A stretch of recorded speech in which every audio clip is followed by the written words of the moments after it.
사랑하는 행복한 교회 성도 여러분, 이 영상을 보시는 하나님 나라의 귀한 자녀 여러분, 오늘은 2021년 5월 16일 거룩한 주일입니다. 구약에서 지금 특별히 잠언에서 매일 성경을 통하여 지혜에 대해서 배우고 있습니다. 지혜의 본질은 과연 무엇일까요? 1장부터 오늘 본문 이전까지 계속적으로 여러 번에 걸쳐서 지혜를 이야기했지만 오늘 본문 이 잠언 8장에서 지혜에 대해서 더욱 구체적으로 이분이 누구신가에 대해서, 또한 신약에서는 이분을 어떻게 표현하고 있는지에 대해서 오늘 생각해 볼 것입니다. 오늘 본문은 지혜 단락에 지혜는 어떤 분이신가에 대해서 잘 이야기하고 있습니다. 지혜 강론 두 번째 부분입니다. 오늘 본문은 8장 22절부터 36절까지의 말씀입니다. 먼저 본문을 듣고 다시 오겠습니다.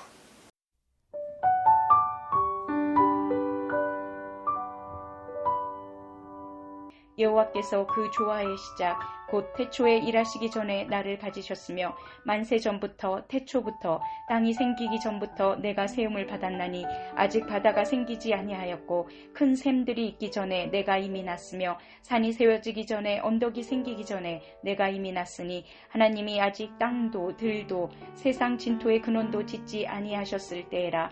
그가 하늘을 지으시며 궁창을 해면에 두르실 때에 내가 거기 있었고 그가 위로 구름 하늘을 견고하게 하시며 바다의 샘들을 힘있게 하시며 바다의 한계를 정하여 물이 명령을 거스르지 못하게 하시며 또 땅의 기초를 정하실 때에 내가 그 곁에 있어서 창조자가 되어 날마다 그의 기뻐하신 바가 되었으며 항상 그 앞에서 즐거워하였으며 사람이 거처할 땅에서 즐거워하며 인자들을 기뻐하였느니라. 아들들아 이제 내게 들으라. 내 도를 지키는 자가 복이 있느니라. 훈계를 들어서 지혜를 얻으라. 그것을 버리지 말라. 누구든지 내게 들으며 날마다 내 문 곁에서 기다리며 문설주 옆에서 기다리는 자는 복이 있나니 대저 나를 얻는 자는 생명을 얻고 여호와께 은총을 얻을 것임이니라. 그러나 나를 잃는 자는 자기의 영혼을 해하는 자라.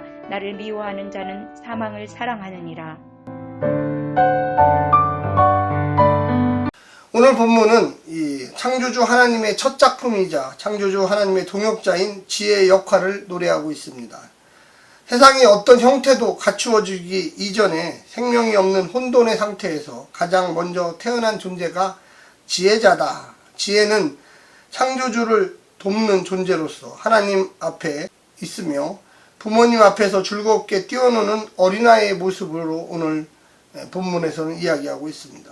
또한 하늘과 인간이 거하는 땅을 연결하는 존재로 이야기하고 있습니다.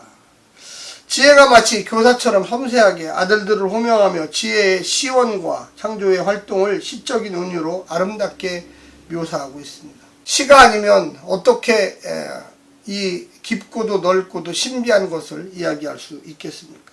인격화된 지혜는 논란거리가 되지만 지혜는 말을 하는 우주적 실제로서 존재합니다. 시적 의인화로 지혜를 생각하며 일부 성서학자들은 지혜의 신적인 속성이 그리스도의 인성이 되었거나 지혜를 독립적인 인격적 존재로서 생각하기도 합니다. 최근에는 지혜를 비유적인 표현이나 여성으로 형상화된 이스라엘 하나님으로 논의도 하고 있습니다. 그러나 오늘 본문에서 지혜를 하나님에 의해 창조된 존재로 분명히 분리시키고 있습니다. 혼돈하거나 하나라든지 섞지는 않고 있다는 것이죠. 신약에서는 지혜의 창조적 기능을 하나님의 말씀과 지혜로 묘사하고 있습니다. 요한복음 1장 1절부터 3절, 골로새서 1장 15절부터 20절, 히브리서 1장 2, 3절, 또한 11장 3절에 분명히 이야기합니다. 그 대표적인 것 중에 요한복음 1장 1절부터 4절까지를 세 번역으로 제가 한번 읽어드리겠습니다. 태초에 말씀이 계셨다. 그 말씀은 하나님과 함께 계셨다. 그 말씀은 말씀이셨다. 그는 태초에 하나님과 함께 계셨다. 모든 것이 그로 말미암아 창조되었으니 그가 없이 창조된 것이 하나도 없다. 창조된 것은 그에게 생명을 얻었으니 그 생명은 사람의 빛이었다. 신약에서는 명백하게 예수님이 이 땅에 오실 때 육신의 몸을 입고 이 땅에 오셨다. 그러나 구약에서는 영적인 존재로 지혜라는 말로 그분을 표현했습니다. 신약에 와서 더 분명하게 메시아로서 또 창조주 하나님과의 삼위일체 중에 2위로서 우리에게 다가오시는 그분이 바로 구약의 잠언의 지혜라고 이야기하고 있습니다. 오늘 본문을 보게 되면 특별히 34절부터 마지막 절까지 그곳에 예수님이라는 단어를 넣게 되면 아주 쉽게 본문이 이해됩니다. 누구든지 예수님께 들으며 날마다 예수님의 문 곁에서 기다리며 문선주 옆에서 기다리는 자는 복이 있나니 대저 예수님을 얻는 자는 생명을 얻고 여호와께 은총을 얻을 것입니다. 그러나 예수님을 잊는 자는 자기 영혼을 해하는 자라. 예수님을 미워하는 자는 사망을 사랑하느니라. 지혜가 있는 그 자리에 예수님이란 단어를 넣으면 우리는 명백하게 그 본문을 깨달을 수가 있겠습니다. 구약에서는 아직 여성화된 인격체로서 여성을 의인화해서 표현했습니다. 그러나 신약에 와서는 그분을, 예수님을 우리가 기다리는 그 메시아로서 표현하면서 구약의 지혜자라고 명백하게 이해하고 있습니다. 지혜자 그리스도가 바로 보혜사 그리스도이십니다. 성령님이십니다. 그래서 이 땅에 오신 예수님, 이 땅이 존재하기 이전부터 있었던 말씀, 즉 지혜, 그리고 그분의 존재 형태에 따라 하나님, 성령님, 예수 그리스도로 표현된 것입니다. 분리는 시켰지만 그 분리의 본질은 우리가 깨달을 수가 없습니다. 다르게 표현했지만 우리는 같이 느끼게 됩니다. 성경 곳곳에 하나님, 예수님, 성령님, 또 이분을 구약에서는 지혜자라고 표현했던 것입니다. 무언가 다르지만 또 같은 존재로서 우리는 이해할 수가 있겠습니다.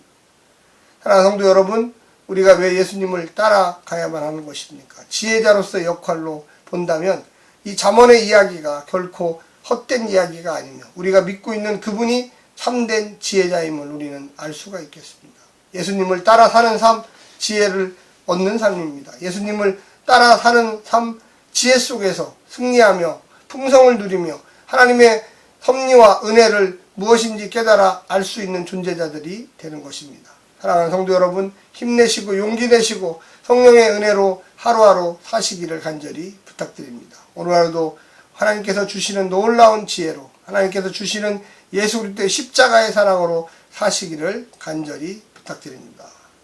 샬롬.